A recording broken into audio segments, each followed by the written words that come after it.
राजन साळवी यांनी नाराजीच्या चर्चा फेटाळल्या आहेत। निष्ठावंत सैनिक म्हणून माझी ओळख आहे, मी नाराज नाही असं राजन साळवींनी म्हटलंय। मी शिंदे गटाच्या वाटेवर असल्याच्या अफवा आहेत असं देखील राजन साळवी यांनी म्हटलं आहे। भाजपच्या वाटेवरती आहोत, शिंदे गटाच्या वाटेवरती आहोत तसं काही नाही। मी माझ्या मतदारसंघातल्या विविध रोजच्या कार्यपद्धतीवरती माझं मार्गक्रमण सुरू आहे आणि म्हणून अशा तऱ्हेच्या ह्या बातम्या निश्चितपणे अफवा आहेत असं माझं या ठिकाणी आपल्या माध्यमातून मला संपूर्ण आमच्या जनतेला आणि शिवसेनेला सांगायचं आहे। हा निष्ठावंत सैनिक बाळासाहेबांचाच राहणार। आम्ही कुठे म्हटलं ते आमच्याकडे येतात म्हणून। आमच्याकडे आता एवढी गर्दी आहे, आमच्याकडे आता कोणाला घ्यायचं कोणाला आम्ही, हा प्रश्न आमच्या पुढे आहे।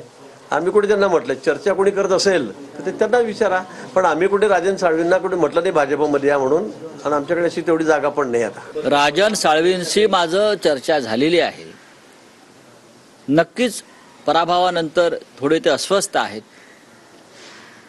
संपूर्ण महाराष्ट्रामध्ये अशा प्रकारे आमचे पराभव झाले आहेत, राष्ट्रवादी काँग्रेसचा पराभव झाला। त्याची कारणं आम्ही शोधतो आणि कारणही माहीत आहेत। राजकीय जीवनामध्ये एखादा पराभव वाटायला येतो, तो जर पचवायची हिंमत कोणामध्ये नसेल तर त्याने स्वतःला बाळासाहेब ठाकरेंचा शिवसैनिक मानू नये। स्वतःच अस्वस्थ आहे, म्हणजे संजय राऊत ह्याचा पुतळा आहे, हा पुतळा हलणारा पुतळा आहे आणि त्यांनी सगळ्यांना अस्वस्थ केलेल्या माणसाने लोकांना अस्वस्थ कसं म्हणावं?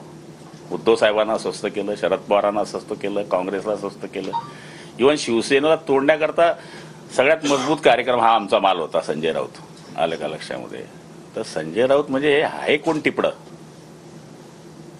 आणि मी तुम्हाला सांगतो, जी राहिलेली शिवसेना आहे ना, बघा आता राजन साळवी कुठल्या मार्गावर, हामुक कुठल्या मार्गावर, हे जे दिसत आहे ना 20 आमदार, तुम्ही बघा काही दिवसांनी 10 एक तर आमच्याकडे दिसतील।